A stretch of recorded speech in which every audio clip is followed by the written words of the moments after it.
You may think money problems are just impossible to fix. Get sound advice with Dave Ramsey 1 to 4 weekdays, followed by certified financial planner Jason Qualls at 4.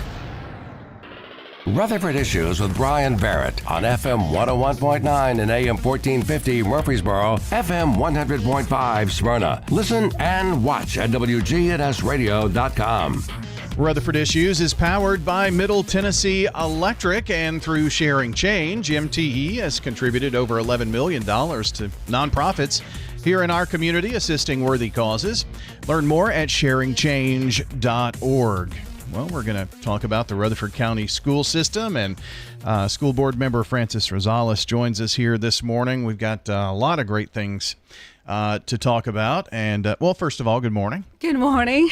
Good to have you here. Thank you. Lots of things kind of swirling through my mind this morning, but I heard earlier today, this has just been an interesting week on some of our shows with a lot of people talking about growth, and I guess no one experiences more growth than the Rutherford County school system. Absolutely. Oh my goodness. We are growing. You know, this has been a topic of conversation every single time I meet with you. The topic of growth is one of the ones that we talk about and we delve into it. It's just not stopping. It just is not. And what was unique about last year's growth is that we had a surge in migrants with kids that speak a second language. And so we are seeing growth, but we are also seeing a growth in our English as a second language population. Just to give you some quick backstory on where we're at with that. Last year, at the end of last year, we were at 6,000 or so students within that population. At the start of this year, this fiscal year, the current school year, you want to take a wild guess where we're at? Just take a guess. 10,000. You're a little bit high, but you were a little bit close.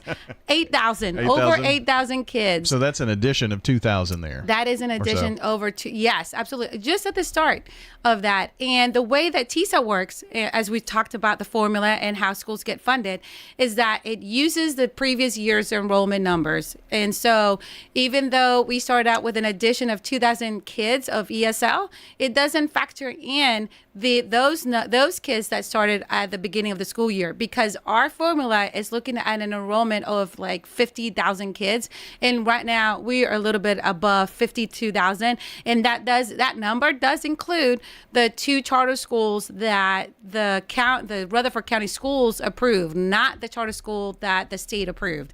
So we're seeing growth everywhere, and we're just busting at the seams. Well, and the problem with that funding formula as well is that didn't take into account the charter schools either. And so where does that money come from?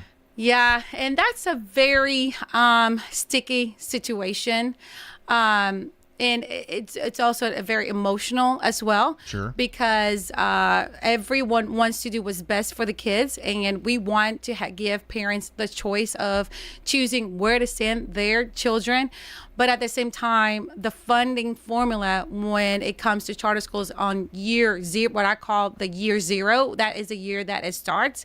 The enrollment numbers of those charter schools are not factored in within the enrollment numbers of previous years, and that's where the frustration comes into it, is because we're having to share the funding, which is really nothing but operational cost.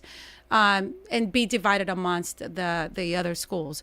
I think for a lot of us, we want to give parents choice. I am one that wants to give parents choice. I believe that parents should make a decision of where to send their child to school because they know best. However, we do have a lot of work when it comes to the funding side and how to even things out and make it a little bit of an even playing field. I did hear the governor 2 weeks ago say that in his budget that's coming up for the state legislation, if it passes, I don't know if it's going to pass or not because it has to go through the legislation and have to agree upon it, but they're going to be focusing on adding funding for charter schools. What that looks like, I do not know.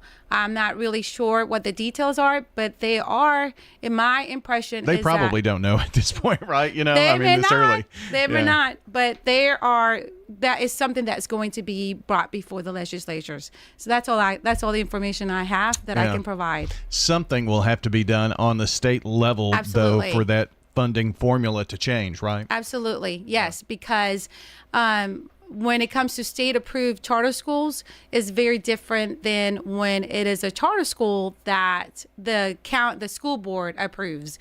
The relationship between those two entities is totally different. When you approve a charter school that is from the school side, like this is the school board is the authorizer. That means we're going to be the governing body over that charter school. So we have a little more of say-so in providing more feedback of what, even into the enrollment numbers. How many numbers are we willing to say approve or not approve? And we can look into our funding to determine that. But when there comes to a state-approved charter school, the authorizer is not necessarily always going to be the school board, the LEA, because the state, if a charter school gets approved by state, the charter school has an option to be authorized either by the state or by the school board. And if they choose the state, then the LEA is completely out of the feed of that whole thing, the relationship about how many can we approve to enroll, and even provide opinions, feedback, all that whole 9 yards. But still, the money has to flow through the county. Absolutely. So it's kind of unfair to not be able, because if the state for some reason said 10 new charter schools, well, then where does that money come from for that first year? So, I mean, that's an issue, isn't it? Exactly. Yeah. It is. It just puts a little bit of constraint when it comes to the funding aspect of it. Maybe the state could fund them if they approve them. Yeah, maybe that's a way. Yes, and I have been in conversations with the right key players up in the state in making that awareness of how can we make this an even playing field for everyone involved to meet the demands of the parents that want to give parents choice and not to take that away from them, but also providing the schools with the needing funding that they need and the resources so that their operational costs are not taking a hit over having to carve out that funding. And and to that argument, some people will come back and say, well, it's a little bit of a pinch the first year, but this following year, you're going to recoup all that money back. Well, I will agree that's true. But then you spend for that current year, right? Exactly. But at the same time, we're not taking into account the growth that the county is still happening. So like I just mentioned to you, we started this year with, just the ESL population, over 8,000 kids. Mm-hmm. Well, that's funding that was not accounted for within the previous year's budget. So with a fast growth county like ours, it's really difficult to manage this type of funding when you're continue to grow. If your numbers were stagnate, that wasn't growth, or the growth wasn't that impactful, then it wouldn't be as a hard hit for these other entities to come in and share the money pot. But when you're a county that is just growing year after year, by not just by the dozen, but over thousands of students, that's where the pinch comes in and takes into factor. And so it's a matter of educating folks and constituents out there to understand this piece of the funding, and also to provide feedback to our state legislatures and the right key players into helping us solve these complicated issues and trying to make everyone happy and still give parents what they want, which is parental choice. So there was also this week here on the air, this morning, as a matter of fact, one of our county commissioners talking about funding and schools, and that there was a 5-year plan for $750 million, $750 million, and that would be used to build schools, I guess. And everyone's searching for every penny that they can grab onto. Yes, exactly. And and the last thing that I believe the county commissioners want to continuously do is to continue to raise property taxes, because that's where they may feel that the only tool that they have in the box is to raise property taxes. I don't want my property taxes raised. Do you want your property taxes? Exactly. No one wants their property taxes. A lot of people are moving here because the cost of living is relatively low. When you compare our property taxes to other surrounding counties, like, and I will name them, Davidson County, even Williamson County, we're fairly low. We may not have the biggest houses on the block. May not have a gazillion multi-million-dollar homes like in Williamson County and Davidson County, but we're relatively inexpensive, a little bit affordable. It's still, prices are high, but the cost of living is not the same as where you are living in different counties. So with all that being said, I have been trying for the past 2.5 years, figuring out creative ways of how do we generate revenue that we can use towards these that can be applied towards educational needs. And 2 weeks ago, I believe, that I proposed a proposal on the agenda for us to start incorporating a foundation. And so this foundation, what it will do is that similar to what, and I took this playbook a little bit out of the Murfreesboro City Schools, so thank you very much for the idea, is that they have a foundation, and every year they have a big, I don't know if you call it a gala, where a lot of people come in the room and they're all dressed up nice and fancy, and it's just really to educate the community, the needs of the schools and the wants, and be a time where folks can get back into the community through monetary purposes. And so they're able to raise funding, and then through that they use that funding for educational purposes.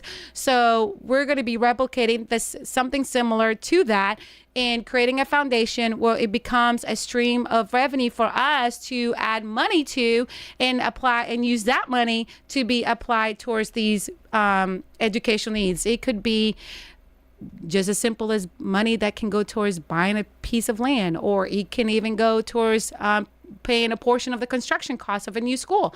I don't know. We've talked about this in your show multiple times, how much it costs to build today. A high school, I was told the other day, is going to look around at the end, the total cost, close to $200 million.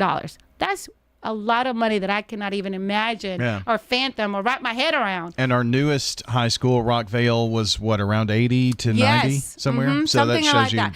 Well, that cost is equivalent now to a middle school or elementary school. Wow. So inflation has gone up through the roof, that now when you build a high school, it is double the amount of money than it was when Rockvale started. And that was what, in 2019, right. 18? It opened in 19. Exactly. So, I mean, that's how much inflation has gone through the roof in a matter of what? Not even 6 years, 7 years? Right. So, I mean, crazy. The City Schools Foundation, you mentioned that they have, the night where they, celebrate someone in education and just have, and that's one of their signature fundraisers. And they've done, like a trivia night once. They're doing a pickleball tournament this year as other ways to raise money. And then the foundation, I guess it's set up as a 501c3 or something of that nature, so that you're looking at doing something similar, but maybe different in the way that funds are used. It's going to be a little broader brush, maybe. Yes, it's definitely going to be a broader brush, and it's just going to be to the discretion. Obviously, the director is going to be guiding that of what those funds should be allocated, but really is for what needs we deem fit, whatever it is that we need those funding for to serve for those purposes. So it's going to include all of education, not a piece of something. It's just the whole thing. So I'm really excited about this. And so the board approved. So thank you so much to the board for supporting this agenda item and coming behind that. It was unanimous decision to start incorporating the foundation as a 501c3. So I'm excited. When did that decision come down? Was that this week? Last week? No, that was the week before last. it was in October, the first week of October, like I believe is the 4th. The 4th is a Friday. So it's the 3rd. Okay. It was the 3rd, October 3rd. That's when we made that decision. And so I'm so excited about this. It's something that I've been working for the past 2.5 years. And so I'm just really tickled to death to be able to pursue something of this magnitude. And I know this is a very aggressive agenda to say we're going to start hoping to do something of a fundraiser of some type of caliber in August of 2025. So I'm hoping that in August of 2025 that we can have a fundraiser of where we can invite the community, and you're more than well. You'll be the first person to invite. How about that? To the fundraiser. Will this foundation have like its own board, or will the foundation kind of fall under the school board? How will that work in terms of its organization? Yeah, so those details are yet to be determined, and that's something that we're going to be determining as a board of how exactly that's going to be function. There's several options that we could do, but right now we're just looking at the legal perspective avenue of what we can do so that we can get this up and running and be functioning. So there's a lot that goes into setting up a nonprofit and things of that nature. So so those things are to be determined. But honestly, the biggest challenge is just to start the process, because the process itself is pretty lengthy. The paperwork is pretty lengthy. Have you ever tried to incorporate a 501c3? No, but I can imagine. Oh, it's a lot, because from experience in working with nonprofits, it takes a while to get this paperwork all sorted through and get the legal aspect of stuff, and it's just a lot of work. And so if you're wanting to implement something in 2025, then you've got to start today. So I'm just really excited that we are starting and getting the ball moving. So the Rutherford County Schools Foundation, that's got a good ring to it, huh? It does. That's exactly the name of it. Well, how about that? So, well, Frances, thanks for coming in today. It's always fun to catch up with you, and anything we can do to help promote the school board, schools, the foundation, let us know, okay? Absolutely. And thank you so much for giving us a time to speak about Rutherford County schools. Absolutely. Joining us today here on Rutherford Issues, Rutherford County School Board member Frances Rosales. And if you missed part of the conversation, it will be up shortly at wgnsradio.com. Just look under podcasts, then look for Rutherford Issues, or check us out on YouTube. Hello, this is Lenny Farmer with Jennings & Ayers Funeral Home. Often when